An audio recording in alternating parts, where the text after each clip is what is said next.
Public Affairs very much thanks Residco, our sole corporate underwriter, for helping to make the production of this show possible.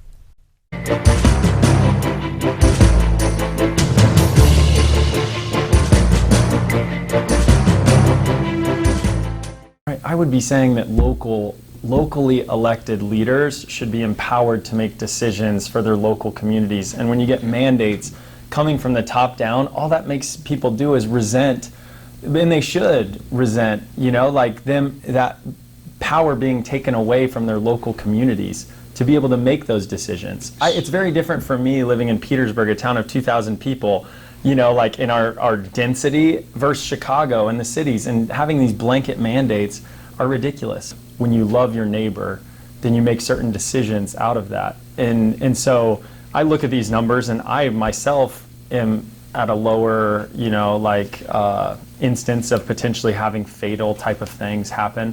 But I went ahead and got the vaccine along with my wife. Okay. And we made that choice because we said we're around people who might have, these kind of comorbidities, as you stated it here, like who have weakened immune systems. And if we can, in some way through our actions, try to help protect them, that's where I feel like you've got livelihoods and life, and you're trying to weigh out like, hey, we want to help these people who have vulnerabilities to stay alive, and we have an obligation. These people you're just circling on your slide. The 60 and up, the folks who have a higher likelihood. Right. So protecting them, very, very incredibly important. You also have to think about all these small business owners. We started this conversation about, I care about jobs and I care about growing the economy, and because mothers and fathers need to provide for their kids through their work and the dignity of hard work, and so helping the small business owner and having them top of mind when you're making these decisions, I think that was a real failing of this. It just seemed like small business owners, leadership equals lockdown. Put the public policy away for a second. Yeah. I just want to get at your internal beliefs. Yeah, and like I said, I'm pro-life. So that means no abortions except for the life of the mother. If you could do it, you can't do it. I understand that. You just said that. But that's your personal belief. Would that be right? Yeah, that's a personal belief. And so for me, my focus is going to be around how do we reduce the total number of abortions, in Illinois. And the public policy. Right. But one other thing. Yeah. Would you have, if you had that view of no abortions except for the life of the mother, would you also add exceptions for rape and incest? Some people say, oh, if you're supporting our law enforcement, somehow you're against our minority communities, as if you have to pick and choose one or the other because of the divisive world we live in. And I'd say that is equally ridiculous because I choose both. Like my wife is Hispanic, our kids are. Like we have black foster daughter. Like to me, do you know around 800 homicides, murders in the last year, and 95% of them were minorities. The victims were minorities. And why I want to run for governor, not like I don't care about Senate or these other federal things, is it's like, or on the legislative side, I think as a governor you get to manage agencies. And I think the reason why I'm so well set up to be the governor is because I want to manage those agencies in an outcome-oriented way, where you're saying we are going to run an efficient, effective government that's held accountable for measurable outcomes. And that is so core to who I am and how I want to run the state. And right now it's kind of just like, let's talk about the budget and what goes where. And it's like, no, let's talk about performance and who's actually taking those tax dollars and doing something really good with it. But let's talk about gubernatorial performance, okay? Yeah. We're doing this show on September 14. COVID was going away. It's back in the news. Our governor's very much in the news as to his policies. You're now running for governor. Thumbs up or down on J.B. Pritzker and his handling of COVID? Yeah, it's like I never liked the person on Monday morning who was the Monday morning quarterback of what took place that weekend. I feel like you got to be the person in the arena trying to do it, trying to live out those hard issues. But I can say I would approach it very differently than how J.B. Pritzker has been approaching it. In a nutshell, give it to us. Freedom and responsibility. There were two principles that Abraham Lincoln, those were the two words he spoke about most, according to Carl Sandburg.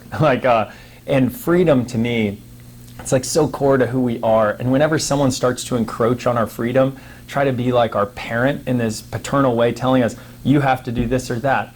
And it's like these mandates coming from the top down. We We have a very diverse state with very diverse values and interests, and that's why we elect local leaders. Because those local leaders, local school boards, they get to help. So you wouldn't invoke emergency powers for a year and a half to deal with COVID? You'd be running as much as you could through the General Assembly? Right. I would be saying that locally elected leaders should be empowered to make decisions for their local communities. And when you get mandates coming from the top down, all that makes people do is resent, and they should resent, like that power being taken away from their local communities to be able to make those decisions. It's very different for me living in Petersburg, a town of 2,000 people, like in our density, versus Chicago and the cities, and having these blanket mandates are ridiculous. So even more than the General Assembly, you'd try to run as much as you could through the cities, through the towns, Right. through the local Right. governments to make those decisions. Would that be,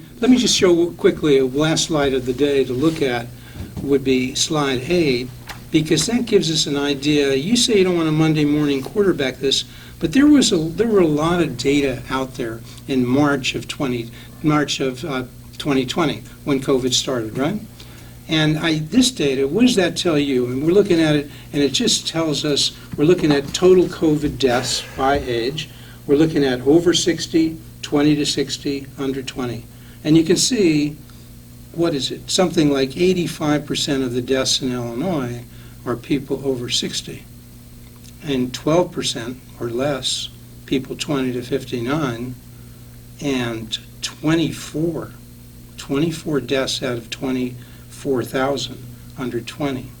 What is that, 0.1%? Okay? And I mean, if you knew this, you didn't have all of this, but we have data from Italy. You tell me, what does this data tell you now, and did we know some of that, or maybe most of it, in March of 2020? Yeah, when I look at this data, to be honest, the first thing I think is I look at that number of 21,180, 460 and up, and I think about my dad. I just think about... How old's your dad?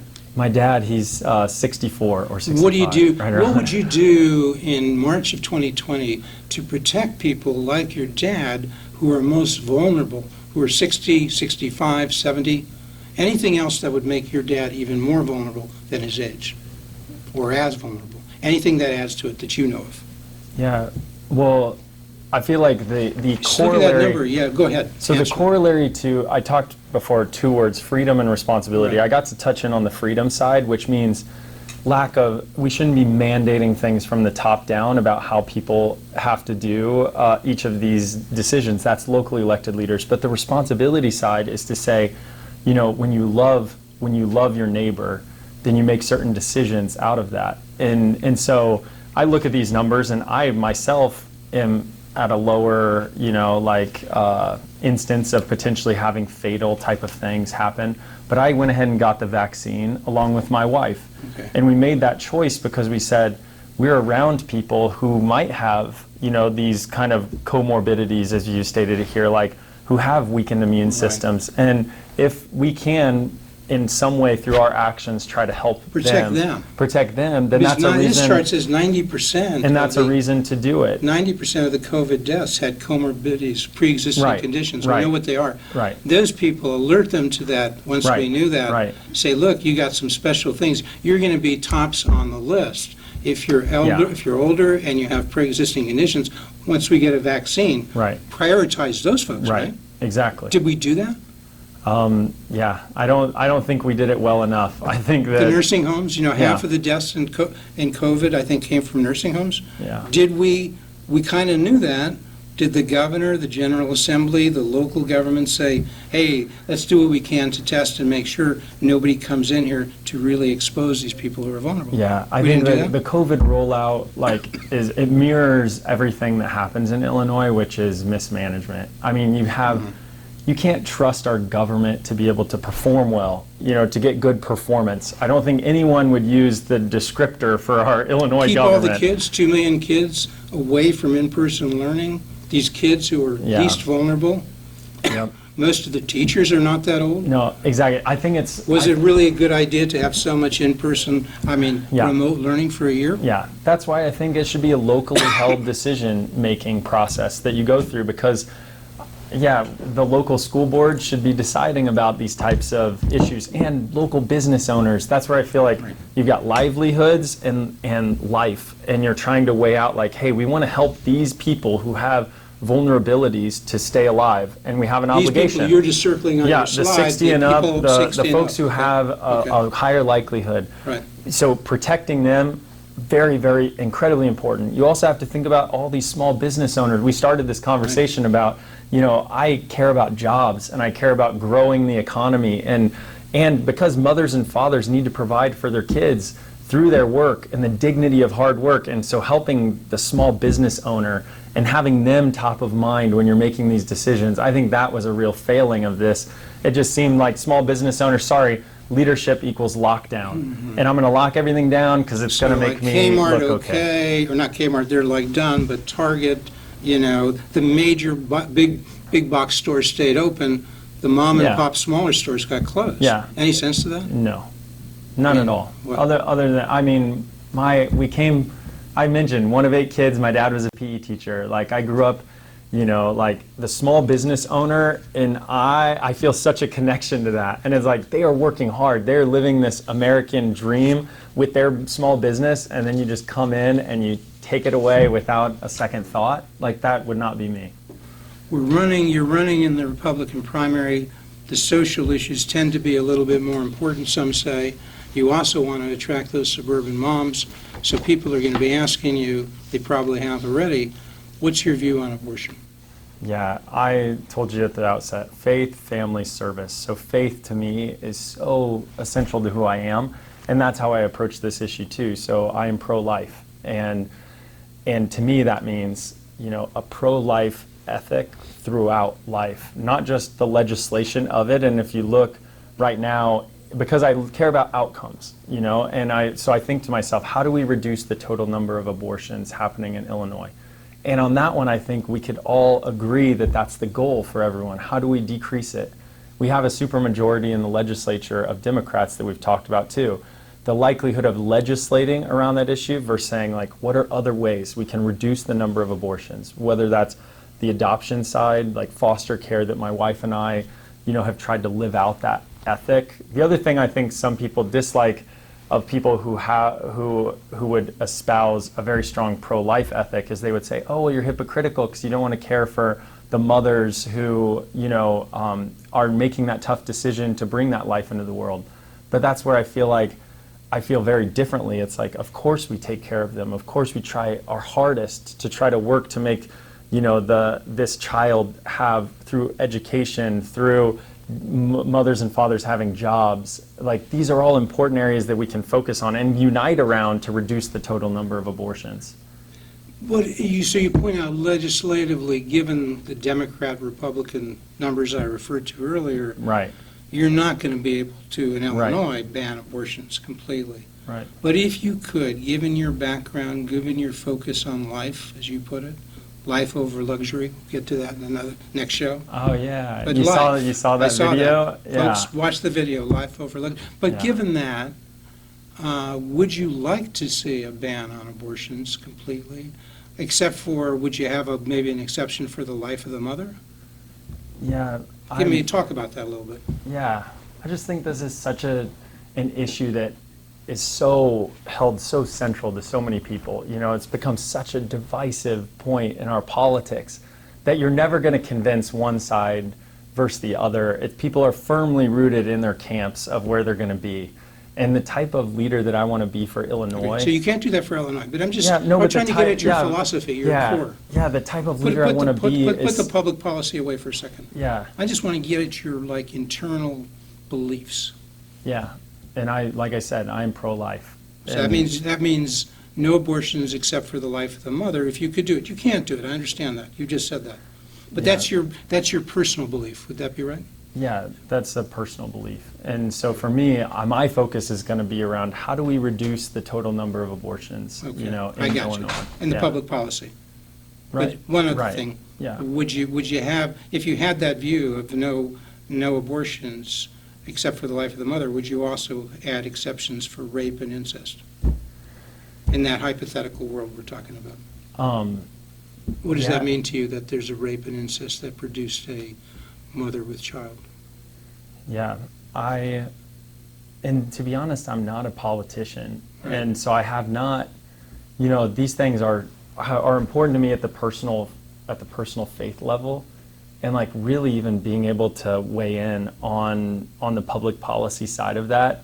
I mean, I hope that it doesn't come across like I'm being a politician. It's more that I'm a genuine, authentic person who wants to do the right thing, and so I'm still like, trying to myself figure out like, well, what does that mean from a public policy perspective? Because it's always been, up to this point, it's just been me, trying to live my values in my life.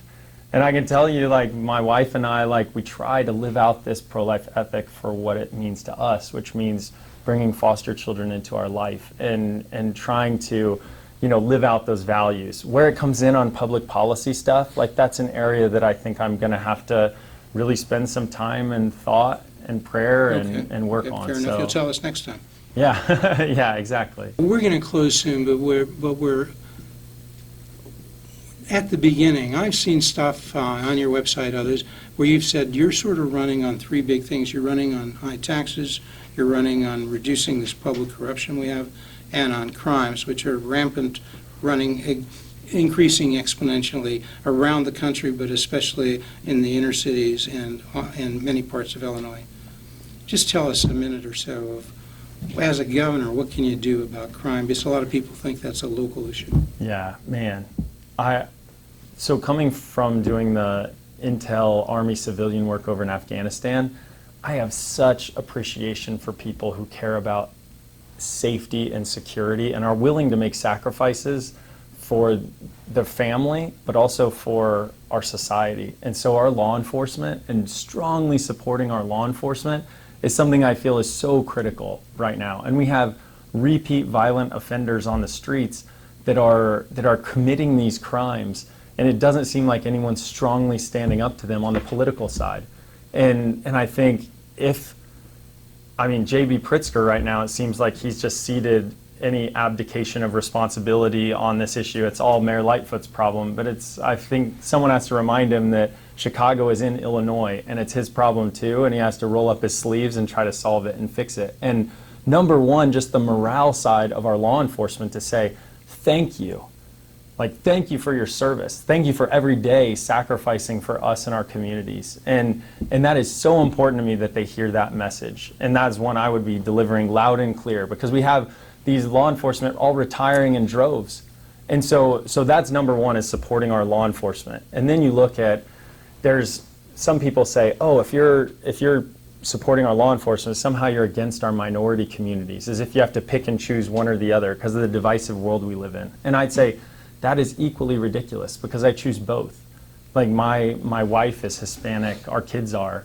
Like, we have black foster daughter. Like, to me, do you know around 800 homicides, murders in the last year, and 95% of them were minorities, the victims were minorities.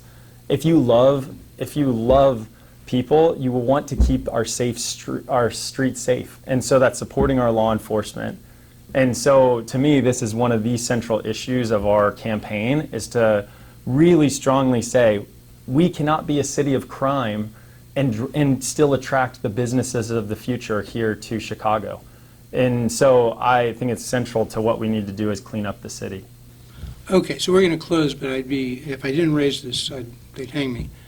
I mean, faith, family, and service, and you've just given, I think, a heartfelt view. It sounded heartfelt to me about your concern for people and why you're running for governor.